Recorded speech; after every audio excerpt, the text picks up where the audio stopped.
ponencia que nos presentan es religión, educación y COVID-19 en México. Esta presentación será de manera virtual.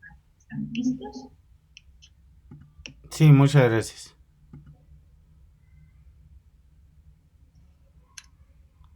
Bueno, les saludamos con gusto a todos y todas las presentes. La investigación que acabamos de realizar, pues nosotros, se ha realizado de manera conjunta y cabe destacar que es una investigación multidisciplinaria, ya que se abordó temas en cuestión de derecho y en tema de cuestión de educación.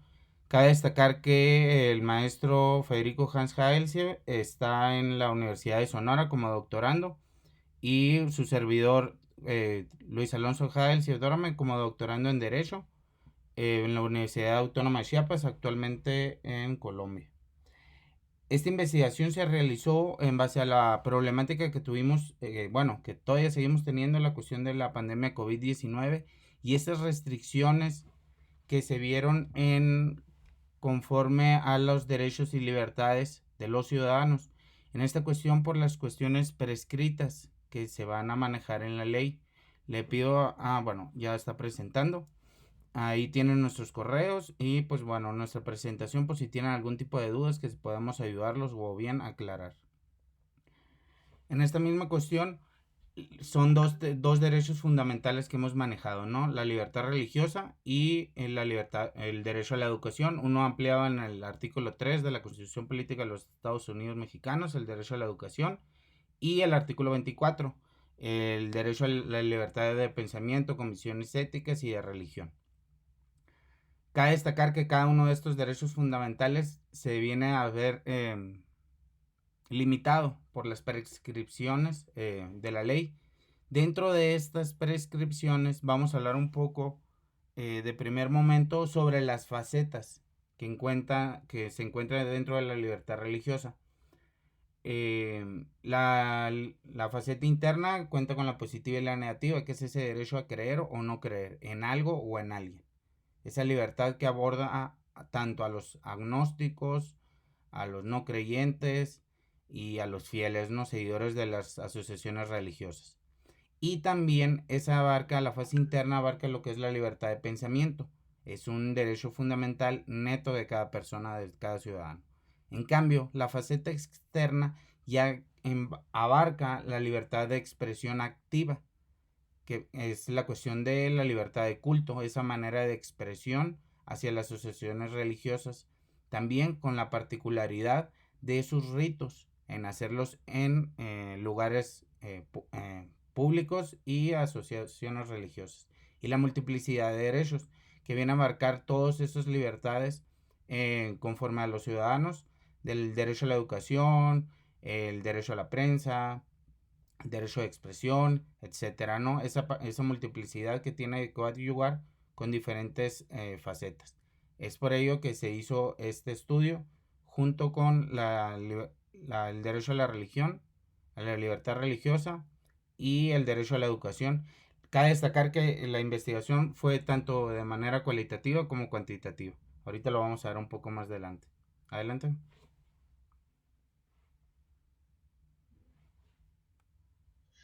Muchas gracias al maestro Luis Alonso y gracias al público que nos está escuchando.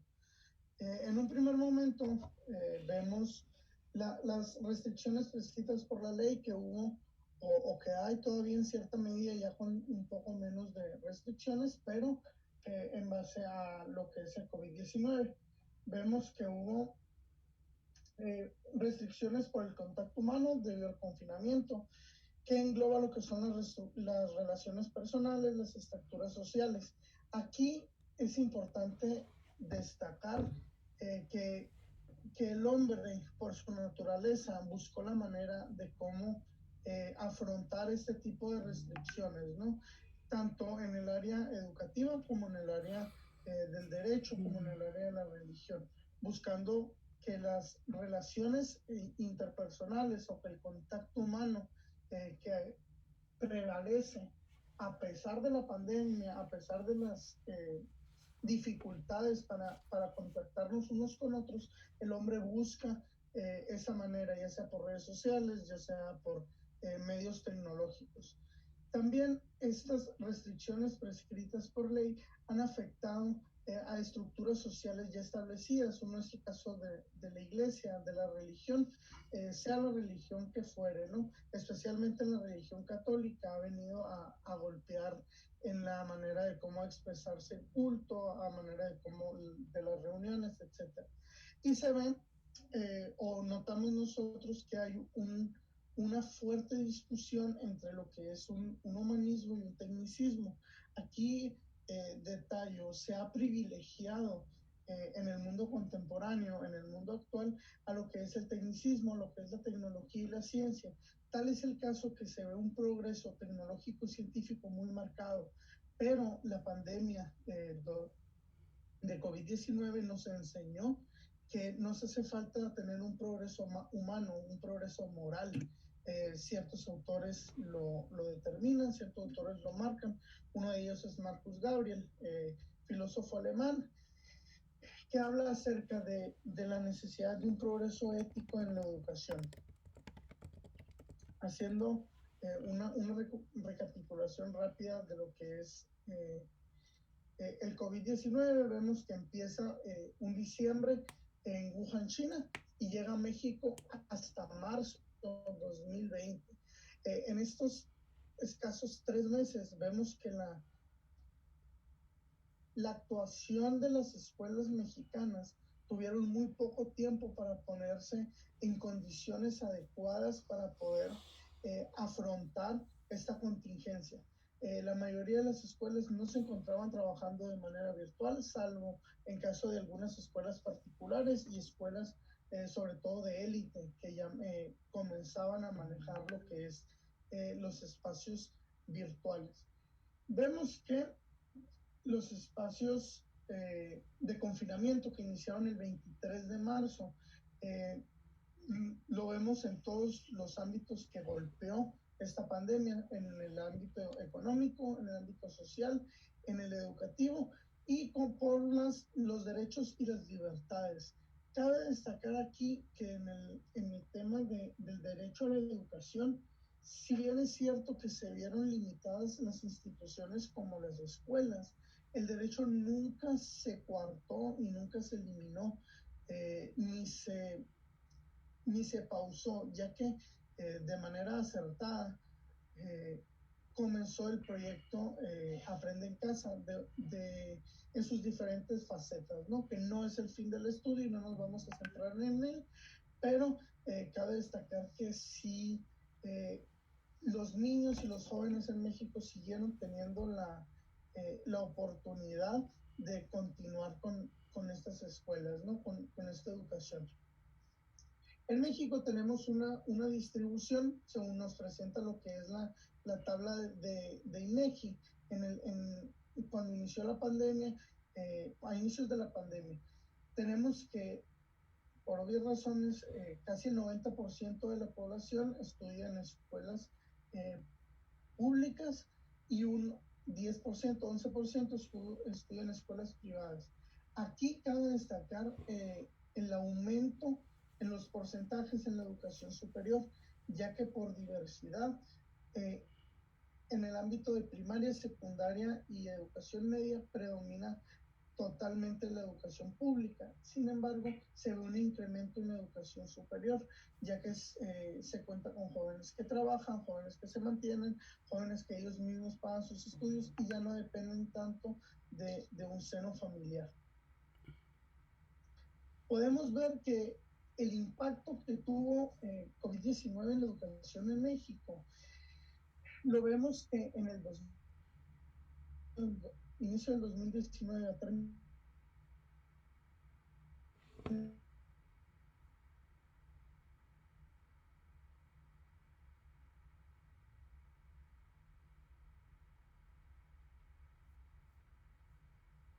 estuvieron inscritos. Eso indica que hay un 62% de las personas en el rango de edad que estuvieron inscritas, pero solamente un 2.2% no concluyeron el ciclo escolar. Y aquí cabe cabe aclarar que la mayoría de este porcentaje, que es poco, un 2.2, es en escuelas privadas. ¿Por qué? Porque no implicó tanto el hecho de la educación a distancia, sino que el golpe que tuvo COVID-19 a la economía afectó a lo que son los pagos de colegiatura, los pagos de las cuotas, los pagos que se tienen que brindar a las escuelas particulares, se vieron afectados. Por eso tuvo un mayor número de deserción a nivel privado que a nivel público. En cambio, para el ciclo escolar 2020-2021, que si recordamos, estamos en el pleno punto culmen de la pandemia, que es agosto 2020, se inscribieron 23 millones y no se inscribieron 5.2 millones de personas. ¿Qué quiere decir eso? De los 33 millones que estuvieron inscritas, se redujo el número de un ciclo 2020 a 2021. ¿Por qué? Porque la mayoría de los muchachos, sobre todo los jóvenes de educación media y educación superior, consideraron retomar sus estudios una vez que se hayan restablecido las clases presenciales. La continuación de este estudio arrojará datos más palpables en este ciclo 2022-2023, ya que vamos a enfrentarnos en agosto a una modalidad totalmente virtual o bien híbrida, a preferencia o dificultades de los estudiantes. Podemos ver que el impacto que tuvo es un 26.6%. Considera que las clases a distancia fueron poco funcionales, que hemos visto que tiene sus deficiencias en todos los sentidos, pero es una manera de afrontar ante una contingencia que, como ya lo vimos, fue sumamente arbitraria. 3 meses para preparar un país es muy corto. 25% señala que algunos de sus padres se quedaron sin trabajo, tal es el caso de la deserción en las escuelas privadas, y el 21.9% carece de computadora, ya que sabemos que en el país, en México, nos encontramos en situaciones no favorables económicamente. Yéndome muy rápido, en una condición en México, el 98% de los alumnos de escuela pública concluyó su escuela y solamente el 2% tuvo un rezago educativo o tuvo una deserción escolar. Cosa contrario de las escuelas privadas, que el 95.8% sí concluyó la escuela y el 4.2% no la concluyó. Estamos hablando que hay en porcentajes el doble de deserción escolar en la escuela privada que en la escuela pública, que si lo transformamos a volumen de alumnos, dista mucho estos porcentajes. Y ya para finalizar, nomás aclarando la parte económica. Del periodo 2020-2021 hubo un 60% de mexicanos inscritos y no se inscribieron un 9.6%. Eso significa que en afectaciones monetarias estamos hablando de un 22.3 millones de pesos y 2.9 millones de pesos que han venido a afectar o han venido a resarcir esta parte económica dentro de la pandemia. Como les comentábamos en un inicio, como nos comentaba el maestro Luis Alonso, este estudio se hizo en una comparación entre la parte de la educación, el derecho a la educación durante la pandemia y el derecho a los derechos fundamentales, como son el derecho hacia la libertad religiosa. Por tanto, paso el uso de la voz. Bueno, dentro de las restricciones hacia la libertad religiosa, porque fueron unas restricciones medidas hacia la libertad religiosa, ¿no? Fueron unas restricciones que se impusieron hacia eso. Cabe destacar que en la cuestión del culto público, como lo manejábamos ahorita, es una expresión de la actividad religiosa, una acción activa, se vio restringida. En la cuestión, en el uso de la libertad de culto, en el uso de las asociaciones religiosas y de los templos religiosos, pero de manera interna no se puede privar, y en este caso siguió prevaleciendo ese derecho, no hubo ningún tipo de restricción. Por el otro lado, en México tenemos un gran turismo religioso. Ahorita vamos a ver la cuestión de las medidas para que vean cómo fue eso de este tipo de restricciones que se dieron.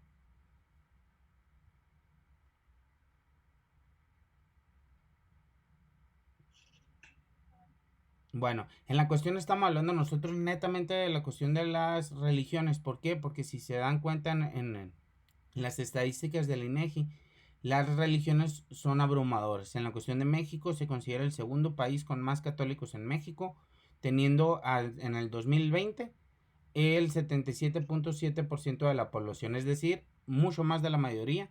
Cabe destacar que ha bajado con las 4 puntos desde el estudio que se realizó en el 2010, pero sigue siendo la más preponderante. Por eso se enfocó en esta religión. Avancemos. En la cuestión de los principales atractivos religiosos en México, aquí también es un punto interesante porque también se vieron restringidos. Y cabe destacar que la Basílica de Guadalupe es el segundo templo religioso con más visitantes en el mundo. El primero es la Basílica de San Pedro en la Ciudad del Vaticano. La Basílica de Guadalupe son 18 millones anuales, por lo cual cubrió una total afectación tanto en el ámbito religioso, tanto en el ámbito de la economía turístico. Podemos avanzar. El posicionamiento de la religión católica ante la pandemia del COVID-19 lo vemos desde el Romano Pontífice con la bendición Urbi et Urbi. En esta cuestión fue donde proclama, instruye a sus obispos y cardenales para lo que es el cierre de templos y las medidas que se fueron a realizar. Se programó la cuestión igual que en la educación, la religión que fuera en línea. En esta cuestión la modalidad también cambió y no se vio afectada la cuestión de la libertad de culto. En esta cuestión para preservar el derecho a la libertad religiosa. En la cuestión de la Conferencia Episcopal Mexicana también se proclamó ante este posicionamiento. En este posicionamiento el rito propio que no puede intervenir el Estado, perdón, no puede intervenir el Estado, proclama esa conferencia la cuestión de las restricciones dentro de su culto. Por ejemplo, el saludo de mano, la cuestión de ciertos actos religiosos que tuvieran contacto humano o cualquier ese tipo. Pero, y aquí es donde también entran las diferencias, el cardenal Juan Sandoval Íñiguez de Jalisco es un ex cardenal que se posicionó de forma muy relevante, haciendo posicionamientos muy fuertes ante esto, lo del COVID, y reanimó.